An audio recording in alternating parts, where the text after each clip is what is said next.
Olá, seja bem-vindo ao nosso discipulado, desta vez compartilhando a série Vida Eterna dentro desse processo de discipulado, parte 2 da nossa vida eterna. Estamos falando sobre a importância de receber a Cristo, de entregar a sua vida a Cristo a partir da pregação do Evangelho. Por todo o Evangelho de João, que é o Evangelho que eu recomendo você e todo novo convertido, neófito, a fazer a leitura bíblica a partir desse texto do Evangelho de João, você vai encontrar nesse Evangelho algo muito peculiar, diferente dos demais evangelhos, Mateus, Marcos e Lucas. Os primeiros 3 evangelhos apontam a narrativa da vida, da obra e do ministério terreno de Cristo. Mas o Evangelho de João captou o próprio evangelista, as frases, os discursos e os sermões de Jesus, ora em público, ora num auditório privado particular. E estas palavras, elas foram registradas pelo evangelista João. E como havíamos dito no estudo anterior, as palavras crer, fé e vida eterna aparecem constantemente. Agora, no capítulo 10 do Evangelho de João, João vai falar sobre Jesus como bom pastor. E esse bom pastor que dá a sua vida por suas ovelhas. Mas, ao mesmo tempo, ao se referir como bom pastor, também nesse capítulo de João, capítulo 10, ele também nos fala sobre a porta. Jesus é a porta. De curiosidade, todo o Evangelho de João tem várias partes deste Evangelho que apontam o grande eu sou, quem Jesus é. Ele é a porta, ele é a água viva, ele é o pão da vida, ele é a luz do mundo, ele é o Messias, ele é o grande eu sou no capítulo 8. Ele é a ressurreição e a vida. E nesse Evangelho, capítulo 10, ele diz por 2 vezes que ele entrou por uma porta, a porta do aprisco das ovelhas, e no versículo de número 9, ele diz, eu sou a porta. Aparentemente parece que para nós é a mesma porta e uma única porta, mas Jesus está nos falando de 2 portas. A primeira porta é para se entrar neste planeta. O próprio Jesus, que era filho de Deus, não era filho do homem. Mas ao nascer do ventre de Maria, ele se torna filho do homem. E ele entra pela porta do nascimento natural, que se torna nascimento físico, que se torna filho do homem, e se torna filho do homem. Todos os homens que vivem neste planeta, e agora eu falo no sentido generalizado, todos nasceram de uma mulher. Aliás, eu brinco que quem não nasceu de uma mulher é um ET, é um extraterrestre, porque na prática, nós verificamos que para viver aqui nesta terra, para habitar nesta terra, você precisa ter nascido de uma mulher. Mas Jesus era filho de Deus, mas ele não era filho do homem. E ao nascer do ventre de Maria, onde Deus, pelo poder do Espírito Santo, gera um corpo no ventre de Maria para que Cristo pudesse habitar, ele que sempre existiu na eternidade, ele se torna, naquele corpo, filho do homem. E veja o que Jesus diz no capítulo 10, verso 1.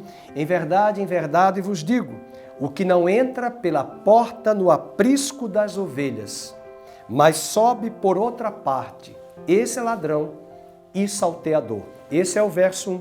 Jesus está afirmando que aquele que não entrou pela porta, Satanás pegou emprestado o corpo da serpente. Satanás é intruso. Satanás é sagaz e teve a capacidade de tomar um corpo emprestado que não era seu para seduzir Eva, para tentar Adão e levá-los à queda. Por outro lado, Deus vai trazer pelo seu plano de redenção o seu Filho Jesus, que legalmente, pelo contrato de arrendamento que Deus deu à terra ao homem, conforme Mateus 21, na parábola dos lavradores maus, Deus trará Jesus nascendo de uma mulher e ele cresce como homem, vive como homem e morre como homem naquela cruz. Uma morte que ele não merecia morrer porque ele não tinha a natureza do pecado.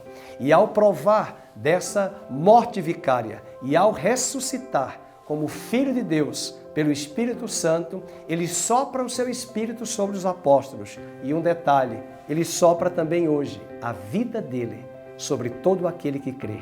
E quando você recebe a Cristo, pela pregação do Evangelho, pela pregação expositiva da Palavra de Deus, trazendo a morte, a sepultura e a ressurreição de Cristo, lembrando que esse tripé é muito importante. Não é para espiritualizar, é para entender no mundo do Espírito, no mundo espiritual, o que de fato Jesus vivenciou. A morte que ele morreu foi a nossa. A sepultura que ele foi sepultado era o nosso sepultamento da nossa velha natureza adâmica que seria sepultada. E a sua ressurreição era a garantia, conforme Romanos 6 nos disse, que ele ressuscitou para nos dar uma nova vida. E quando você ouve a pregação do Evangelho, crê e o recebe, o Espírito dele vem recriar o seu espírito que estava morto em Adão, vem trazer uma nova vida e você passa agora a se tornar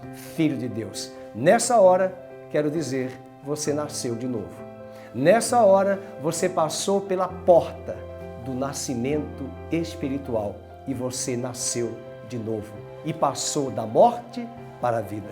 Veja, por exemplo, no capítulo 10, verso 9, eu sou a porta. E se alguém entrar por mim, será salvo. Entrará e sairá e achará pastagem. Eu sou a porta. É interessante que Jesus afirma aqui no verso 9 que ele é a porta. Mas lá no verso 2, aquele, porém, que entra pela porta, ele entrou pela porta, a do nascimento físico, e se tornou homem para ser o pastor das ovelhas. Mas a porta do verso de número 9 é a porta do novo nascimento espiritual. Como ele mesmo disse a Nicodemos, quem não nascer de novo, Nicodemos, não verá o reino de Deus. E aqui nós fechamos o nosso raciocínio pensando, todos nós nascemos de uma mulher, nascemos fisicamente, mas poderemos a qualquer momento morrermos e passarmos pela morte física. E quando enfrentamos essa morte física, se não tivermos entrado pela porta que é Cristo, pelo novo nascimento, nós enfrentaremos a morte eterna. O velho ditado diz que quem nasce uma vez, morre duas. Morre a morte física e passa pela morte eterna. Portanto, as boas novas do Evangelho é que mesmo que eu e você hoje estejamos mortos em Adão, ao ouvir a pregação do Evangelho e entrarmos pela porta que é Cristo, recebendo Ele como nosso Salvador, tornamo-nos filhos de Deus e ainda que enfrentemos a morte física, não enfrentaremos a morte eterna. Por quê? Porque todo aquele que ouve a minha palavra e crê naquele que me enviou tem a vida eterna, não entrará em condenação, João 5:24, mas passou da morte para a vida. Esta é a segunda morte que jamais eu e você deveríamos dimensionar e pensar, de estar distante de Deus, separado de Deus, mas o presente de Deus é Cristo, que já veio a este mundo, se tornou pecado por nós para nos dar a sua natureza, a sua vida, e Ele entra pela porta do nascimento físico para que eu e você entremos pela porta do nascimento espiritual e nos tornemos filhos de Deus. Ele estava na eternidade, entra pela porta do nascimento físico, se torna filho de Deus. Eu sou filho do pecado, entro pela porta do nascimento espiritual e me torno filho de Deus. Deus abençoe a sua vida, muito obrigado e até breve no nosso próximo estudo, Discipulado, série Vida Eterna. Até breve.